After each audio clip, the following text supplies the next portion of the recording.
Greetings and welcome to another edition of the Pedal Shift Project. The Pedal Shift Project is a series of conversations, thoughts, and experiments around the bike touring lifestyle. From tips and tricks to ideas on how to ride your ride, let's shrink the world by bike. Show notes and more are available at pedalshift.net/322, and you can email the show at pedalshift@pedalshift.net or text me at 202-930-1109 and check Pedal Shift out on all the socials as well. Hello, everybody, and welcome to the 322nd edition of the Pedal Shift Project. My name is Tim Mooney. Thanks so much for joining. On this edition, we are kicking off the next tour. It is the return to the C&O, and on this episode, we're going to be covering the preview, me yammering away on the microphone, telling you all about what the tour is supposed to be like. Sometimes it turns out that way, sometimes not.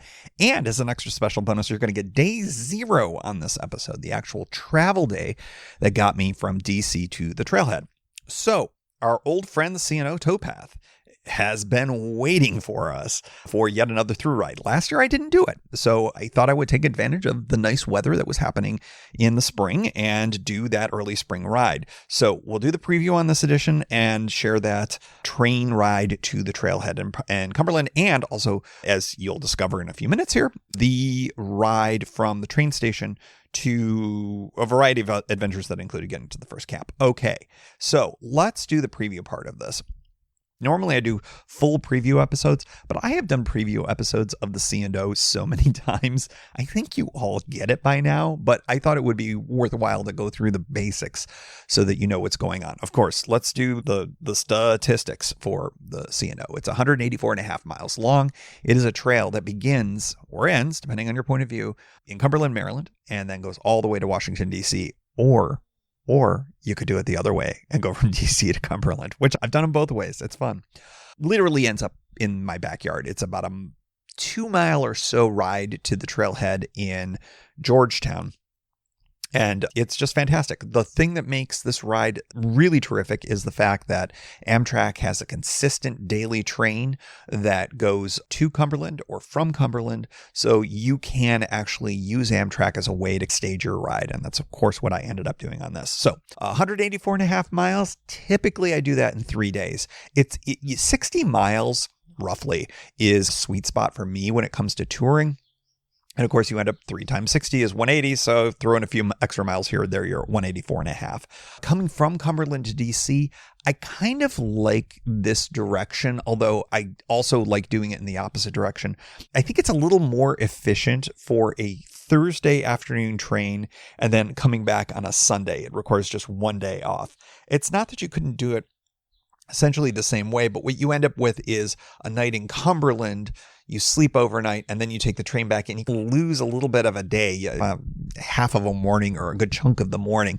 So I tend to find that if I'm going to be using Amtrak, that I do prefer coming and going the way that this particular tour is planned for, and that is to go from Cumberland to DC.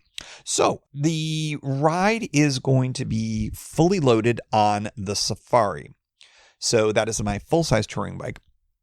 For those of you who have not been around the show all that much, that has been my kind of classic ride. It is my newest bike. It is not my newest bike. It is my middle child bike, but it is the one that does most of the heavy lifting. It's one of these days I need to figure out how many different tours it has been on and where it has gone. It has done a lot for me. I'm going to be doing 2 nights of camping planned, 1 night of a roofed lodge planned. That'll be at the cabin for all of this. And as I begin the tour, my day 0 plans are up in the air for camping. And that's because, and again, if you followed the show for any period of time, you know that you've got a couple of different things going on in Cumberland. There is a paid spot that I've used several times that I rather like, and that is at the YMCA in Cumberland. It's not right in the middle of downtown. It's a short ride out of there. It's maybe a mile and a half away. So very, very close by. I believe now either $12 or $15 a night for that. So, it's expensive side, sort of. But one of the great things about it, especially if you're in the middle of a Gap C&O ride and you're right in the middle there in Cumberland, you get access to all of their facilities, including a shower, which is tricky because there aren't a lot of shower opportunities unless you're doing bed and breakfasts or other roofed lodging along on the C&O. So it's a nice way to split things up and grab a shower and use the amenities. I have never used their gym because I don't know about you, but in the middle of a bicycle tour, I'm rarely thinking about working out, but you could if you want. So it's nice with all of that. It is further away from the town, so all of the food and all the other amenities, you got to go back into town or take care of it first. The issue with it is that you got to be checking in by 9 o'clock p.m. because that's when their desk closes. The other interesting thing about all of that is that there are train lines that go right behind your head. And they are active lines, and you will get a train coming right by you, usually in the very early morning hours. So if that really bothers you, it's not a great spot. I think on balance, it's a pretty good spot to consider. I would consider it, and I am considering it for the first night in Cumberland. However, there's another option as well, and that is a much cheaper option, and that is to go to Evans Creek Campground. It is the first or last, depending on your point of view, of the hiker-biker campsites. Interesting stuff that goes along with it. It is also by train tracks. It's also by a farm on the other side of the Potomac where they like to run their water pumps very early in the morning. So when you are staying in Cumberland, your need for earplugs may be at an all-time high for this particular trail. So I would definitely recommend that. Up in the air, which one I'm going to end up choosing before I end up rolling on there. So we'll figure that all out by the end of this episode, you will hear. Day 1 is going to be a ride from there to Hancock. By the way, for those of you who have listened to the C&O rides, this is all going to be very, very familiar. Day 1 ending up in Hancock, Maryland. You've got some options there, or at least I have some options. I have some options that maybe you don't have, and that includes going to my cabin, which is not real proximate to Hancock, but it's a very short drive. It's about a 20-25 minute drive. So it turns out that my partner, Kimberly, is going to be staying at the cabin that whole weekend. And so we've got it set up so she is going to come and pick me up in Hancock. And then the plan is to drop me back off. And then I will continue on day 2 from there. So cabin night 1. So I'll do 1 night of camping, night 0. We'll call it night 0. 1 night roof lodging planned, night 1. Next day, plan is to go, again, this is now no surprise to those of you who have followed the show before, we'll end up at my favorite campsite in the entire C&O, Huckleberry Hill, which is real close to Harpers Ferry. That ends up being night number 2. So as I began the planning for all of this, everything fell into place. Weather's looking really fantastic. In fact, it's almost a little bit hot in terms of the weather forecast for the start of this tour. And then the forecast looks more unstable for further on down into the tour. A variety of different conditions coming along the way there. So the plan is to basically pack up, make sure I've got a variety of different layers, clothes, be ready for rain, be ready for all sorts of different things, because that is what the weather is presenting at the beginning of the tour. The biggest barrier to this particular tour happens to be the continuing tunnel outage in Paw Paw. So for those of you who don't know what's going on there, there's an amazing mile and change long tunnel in the Paw Paw region of the trail. It's amazing. It's cool. I cannot wait for it to come back to be part of the bike tour. You can still go into it from the downstream side, the Cumberland side, but then it is blocked off because they're doing what's called a descaling project on the cliffs on the upstream side of the tunnel, the side facing the DC end. And it's been going on for a very long time, and it has forced all of us to go up and over the tunnel bypass trail, which is the super fun and a very cool hiking trail. It is far less fun with a bicycle. I did a whole podcast that kind of featured that 2 years ago, if memory serves. So the thing that I would say about all of this is that as I begin the tour, unsure what the conditions of the trail are. However, the construction crew, it is reported on the Park Service website, is running some kind of a shuttle, and that is brand new. I don't know why that is. Conditions probably are creating a need for that type of a thing.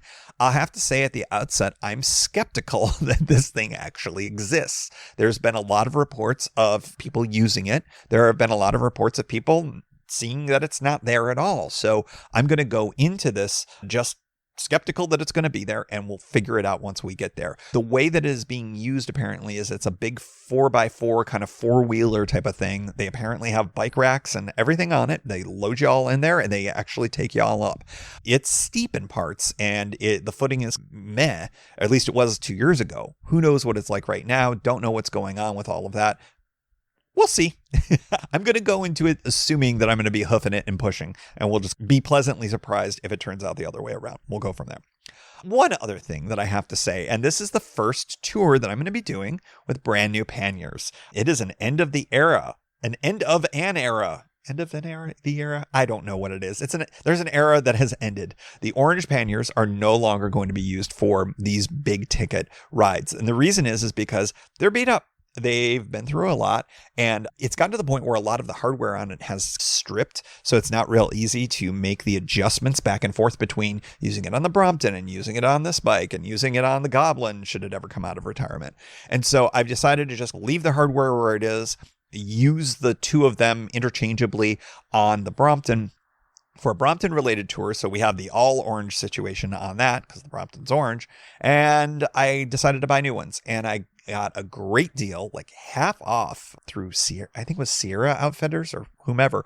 And all they had, of course, because they don't make orange anymore, they had blue and they had, God, what were they? Yellow?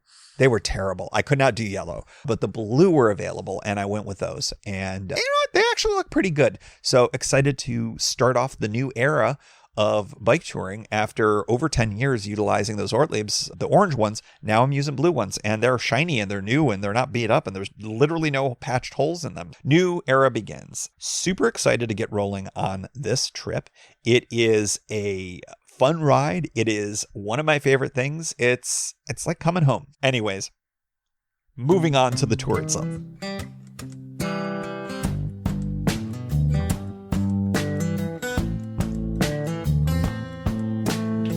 Good afternoon. Day 0. You have heard the preview. Half of this episode. Now we are embarking on our day 0, which is effectively, of course, as I mentioned, going from here in Washington, D.C. to Cumberland to my first campsite of the night.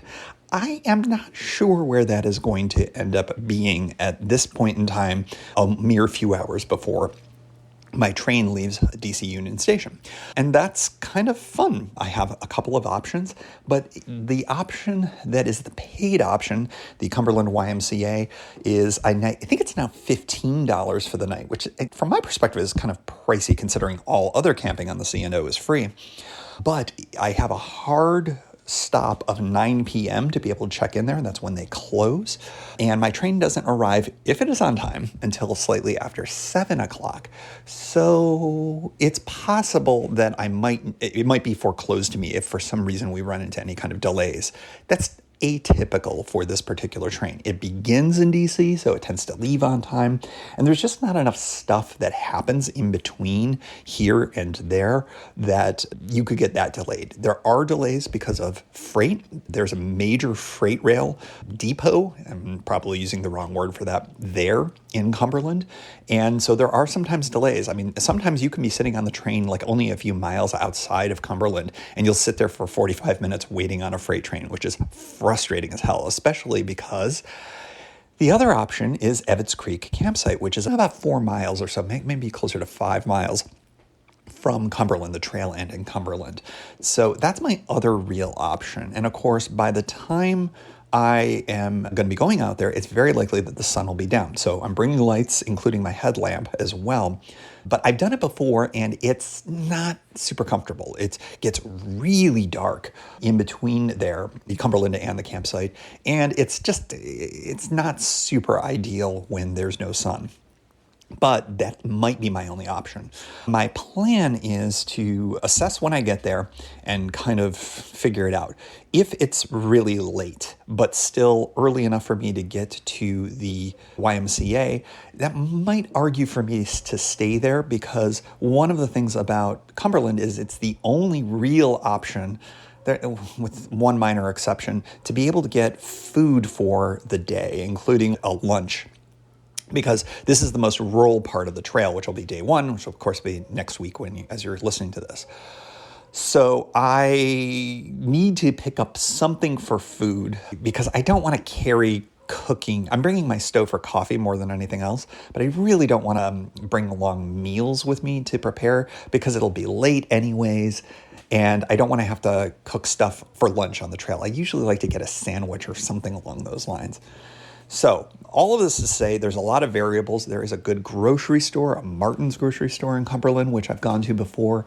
There's tons of fast food, more fast food than you can shake a stick at. So that's all possible. If I stay at the Cumberland YMCA that morning, I can do all of my shopping as necessary. If the YMCA is foreclosed to me because we're late or I otherwise don't want to stay there, I got all the time in the world in Cumberland tonight because if it's going to be dark anyways, it's going to be just as dark at 8 o'clock as it will at 9 o'clock. So we'll just have to kind of call an audible, and that'll, of course, be part of tonight. This episode, day zero. It's all day zero. But I'm really excited. I've got all my stuff pulled together. I did not use a list, and we know that has bitten me in the past, but I feel like I'm in pretty good shape. As you probably heard earlier in this episode, I'm actually going to be staying at the cabin night 2. So not only do I have a robust resupply option, I've got some things at the cabin that might be able to fill in any gaps if I do truly have some needs that I'm not fulfilling at this point. The temperature is slowly climbing. I'm just going to look at my watch right now and decide. Oh, it is 79 degrees here in DC right now, going up to the mid to upper 80s here. It's going to be the same tomorrow. It's not going to be humid, which is great. Normally 90 degrees and 90% humidity is my normal summer situation, which I have on record is not digging that much. But I think it's going to be lower humidity, but I'm still going to have to make sure that I have plenty of water, which is another element that I'm going to need to make sure that I solve tonight. I have heard from folks on Reddit that there are closed water pumps on the C&O, so my opportunity to get water is limited. So I'm going to be bringing along a 4-liter water brick, for lack of a better way of putting it. That is a replacement of an old one that I've had, a tried and true one. So new container. And speaking of new containers, folks, this is the inaugural voyage of the blue panniers. Yes, the orange panniers are now officially exclusively for the Brompton, and the new workhorses are the brand new blue. See, I can't even say Ortlieb back roller without saying orange in front of it. No, I have blue Ortlieb back rollers now because they don't make orange anymore, which is very sad. I'll be putting those on the bike for the first time, quite literally this afternoon. So that's kind of fun and exciting. And that reminds me, I need to make sure I have my tool out so I can adjust them because I've never put them on this rack and you need to adjust them so that they actually fit the rack. So I'm running out of time. So I think I'm going to stop talking to you right now, if you don't mind. And I'm going to have a quick lunch. And then I'm still doing a full workday today. So I've got a lot of things on my plate for the next, hour and a half until I am out of here. So I'm excited. I hope you are too. It's been way too long since I've done a full through ride of the C&O. That is my intention. As we know, sometimes intentions don't come to fruition, but I love that my intention is to do the whole trail because it is home to me in so many ways. From Union Station, Washington, D.C. It is real easy to get here from where I live in DuPont Circle. It's maybe about a 20-minute ride, give or take, and there's a couple different ways. I took the back way this time. I know that means something to you, but I like taking the back way sometimes. And the traffic was pretty low-key. It was mid-afternoon. I was wrapping up a conference call, we'll call it that, on Zoom, so I was able to participate while listening to it because I didn't have to present or anything, which is unusual, which is great. And so, yeah, I got to kind of get here a little early. Like it's all set. I got a small bite to eat for the train, and yeah, everything rode really well. I haven't ridden a fully loaded touring bike in obviously a while, so it's always funny how that feels different. Of course, you all know that very well, who have done that yourself. I've noticed there are 2 other folks with bikes who are going to be going to take the train up as well. It looks like that they are going to be either going to Pittsburgh or to Cumberland. Unclear which one yet because it sounds like they were going to take the Gap in my brief discussion with them. But yeah, it is weird seeing my bike with different color panniers. I cannot lie, but it is what it is. It's 2023. It's the new deal. And I still have the orange rack bag basically. So I'm still representing for all you orange heads out there. All right, should be loading up relatively soon. Looking forward to getting that done, and then just in my seat and then chill out for a few hours, and then we'll figure out where I'm going to sleep tonight. From Amtrak 29, the Capital Limited, we are about maybe half hour, 45 minutes or so away from Cumberland, assuming we don't run into any freight traffic. Of course, here in the States, we all know that on certain lines, including this one, that the Amtrak is secondary to the freight rail. And that means that if there's a freight train in the way, we gotta wait. So hopefully we will be getting in on time, because the sun sets up around 8 o'clock in Cumberland tonight. And I would like to get me to the grocery store, because I think that I am leaning at this point towards doing a grocery store run and then going to Ebbets Creek Campground, which would be about maybe a half-hour ride, give or take, nothing too crazy. So I'll end up at the campground, I'll do the grocery run, then I'll end up at the campground, and then all will be good, and we'll get an earlier start tomorrow morning, and it'll be that much further down the line. So that is the plan, at least for this point. Always open to changing my mind, you never know. The last call for being able to go to the Y would be 9 o'clock, so we'll just figure it out when we get there. I'm not terribly hungry. I had a little bite to eat, so I'm feeling pretty good about that. And so I'm not going to do a Krabby Pig run. For those of you who have been with the show for a while, you know that Cumberland usually needs a stop at the Krabby Pig, but I don't think so. Not this time. Not this trip. All right. Next stop, Cumberland. From Cumberland, Maryland. Train is pulled away. It's always a fun feeling when the train pulls away and you're like, oh, I am here. My transportation is left without me. Very excited. It's a beautiful night. It's actually a touch on the warm side. We're just shy of 80 degrees right now, but it's a nice, comfortable temperature. Sun's just about down. It's 7:59, so official sunset's in about a minute, but we still have some twilight. That's going to get me to Martin's, hit the grocery store. I'm going to kind of figure it out from there. I do think that I think I'm really wanting to go to Ebbets Creek tonight. So that's the current plan. But depending on how long this takes me and whatever, I might change my mind. We'll see how things go after the grocery store. But yeah, train was great. The conductor was awesome. He actually ferried me up through the train, through the sleeper cars to make it easier to get my bike. It was great. The folks that I ran into in DC actually had completed their ride. They weren't doing any more riding. They were going back up to, I think, to Pennsylvania or whatever, where they live. They had done the C&amp. Ran into another guy here in Cumberland who was going from Cumberland to Pittsburgh and is going to be doing the Gap. So yeah, very cool, very excited. I see a sign for the Krabby Pig. That's kind of fun.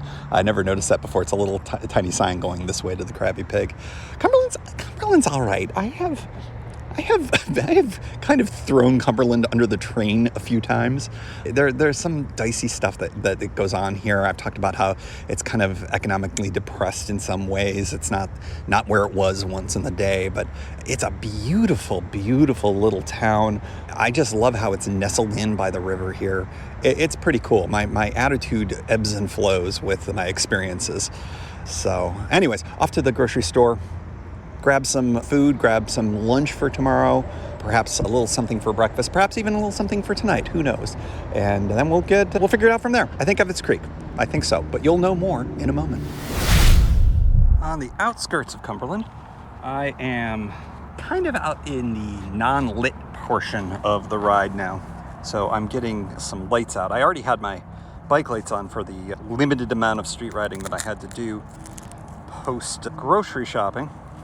I also purchased an adult beverage.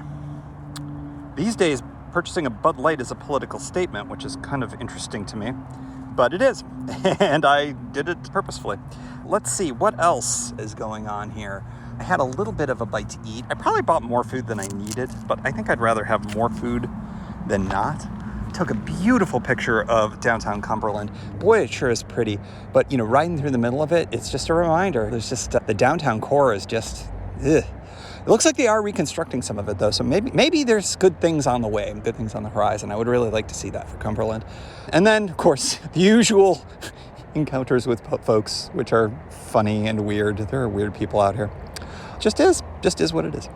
Okay, I think I hear somebody coming with no lights. So that's normal. In the pitch black. More to come, maybe. Or this could be it. You never know. From mile marker 181, lit very little by some high lighting by the rail yard here over my left shoulder. So I'm getting a little bit of light. It's a pretty clear sky, but I don't think there's a moon. I think we might have a new moon. I never checked. So nights are dark, which is pretty good. Now, the good thing is that it does not seem like it's a very busy yard tonight, which is good because that means that it'll be potentially quieter here at the campground. This campground is kind of hit and miss. It's great location, but you can hear it right now. That it's an active rail yard and it's 24 hours. So if things are really going on, it can be noisy, which is why you bring the earplugs. That's just how it is. Also, the farm across the river on the West Virginia side has a water pump that goes off very early in the morning. So sleep is kind of at a premium at this one. I'm soft considering doing an extra 10 miles because it's just lovely out, but I really don't like night riding on this trail. It can be uneven. It's been really great so far. This is actually a deliberately bad surface at times, but it's been good today, or tonight I should say. I'm about to go down a hill, so oh no, actually this is an old lock, so I will take the upper side here and be very careful while I'm talking to you because I'm doing this one-handed with a fully loaded bike. What could possibly go wrong? Oh, by the way, that guy, actually I'm gonna pull over and do what the sign says and walk it while I talk to you. So that guy that was behind me with no lights stopped and let me overtake him at one point, and then I stopped because I got a call from Kimberly, which was great. And then in a weird way he goes around me and takes a road route with no lights. It was so weird. You could definitely hear a freight train right now. I'm just gonna pause here so you can hear that. So yeah, it can be pretty noisy in this area. I'm less than a mile from the campground right now. So what'll happen is that they will unhook engines, rehook them. I'm sure that there are actual technical terms to this. I'm just unaware of them. So it's active, it's busy. It also is historically a place where the late Stobe the Hobo used to speak fondly of. He loved Cumberland. And if you don't know Stobe the Hobo, and you weren't with us when I went through my freight train hopping phase where I was watching all of his videos and then was intrigued with the whole culture and everything, Evetts Creek is a campground where he used to stay and where other freight rail hoppers will occasionally stay. So interesting, isn't it? I don't know if there'll be anybody there tonight, but they're always good for good conversation. All right, I have gotten past this little former lock area, and I'm gonna hop back on and get to Evetts Creek, and then we'll kind of assess from there. The next campground, if memory serves, it may be another 10 miles, which I don't think I've got another 10 miles in me tonight. I could, I've got it in me, I just don't think I want to. All right, more to come.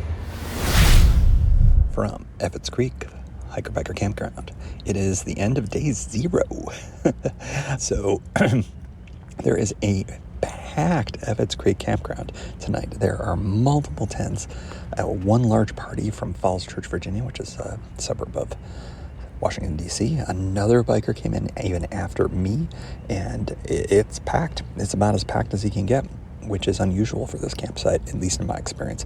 I have camped here where there's been groups before, but usually I have the place to myself. Not tonight, but it's fine. Everybody was retiring right about when I was getting in, so that was good, which is why you're hearing my hushed tones to end this particular episode of the pod. But I'm really, really stoked that I got here. It was super easy riding. The bike feels really good. I've done nothing to it. Like, I didn't even put air in the tires. I gave it brought out the pump before I left, and I was like, doesn't need any air. Chain's doing good. Don't need to adjust anything. What's going on here? So yeah, it's feeling like it's a good place to start. And now we know that anytime I think I'm starting a charmed tour, things tend to go sideways. So you'll just have to listen to future episodes to know what's going on. Next week, day 1, from where I'm sitting right now at Evetts Creek all the way to Hancock, Maryland. Statistics. Miles trained. Not that I trained for it, but I actually was on a train. 140-ish. It's hard to tell. They don't tell you these things. Miles biked. About 7. A touring group encounters 1 weird dudes on trail, not associated with the touring group. 1. C&O rides ready to roll. 1. Flats 0. And as always, we like to close out the show with a special shout out to the Pedal Shift Society. Because of support from listeners like you, Pedal Shift is a weekly bicycle touring podcast with a global community, expanding into live shows and covering new tours. If you like what you hear, you can support the show for $5, $2, or even $1 a month. And there's one-shot and annual options. If you're not into the small monthly thing, check it all out at pedalshift.net/society. On to the society. Kimberly Wilson, Caleb Jenkinson, Cameron Lean, Andrew McGregor, Michael Hart, Keith Nagel, Brock Dittus, Thomas Skadow, Marco Lowe, Terrence Manson, Harry Telgadas, Chris Barron, Mark Van Ram, Brad Hipwell, Mr. T, Nathan Poulton, Stephen Dickerson, Vince LaGreco, Cody Florchinger, Tom Beninati, Greg Braithwaite, Sandy Pizzio, Jeff Muster, Seth Pollock, Joseph Quinn, Drew Porter, Byron Patterson, Joachim Robber, Ray Jackson, Jeff Fry, Kenny Mikey, Lisa Hart, John Denkler, Steve Henkel, Miguel Quinones, Alejandro Aviles Reyes, Keith Spangler, Greg Towner, Jody Zeranin, Lucas Barwick, Michael Baker, Brian Bechtal, Reinhard Biggle, Greg Middlemas, Connie Moore, William Gothman, Brian Benton, Joan Churchill, Mike Bender, Rick Weinberg, Billy Crafton, Gary Matushak, Greg Latois Lopez, James Sloan,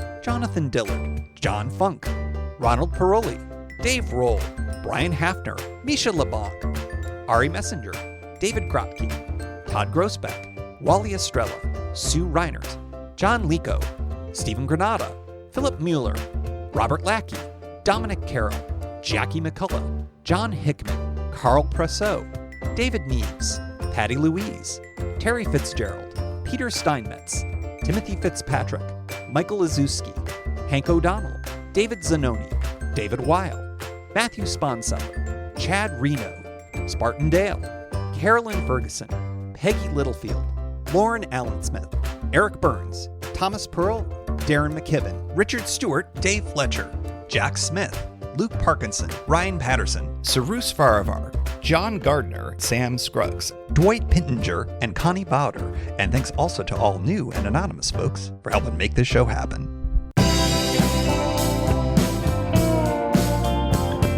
Thank you for joining. You can find Pedal Shift at pedalshift.net for more great bicycle touring content. You can hear the Pedal Shift project through Apple Podcasts or your favorite podcast app. Opening music courtesy of Jason Kent off his self-titled album. The track is called America. Check out his band Sunfield's latest release, Mono Mono, wherever cool music is available.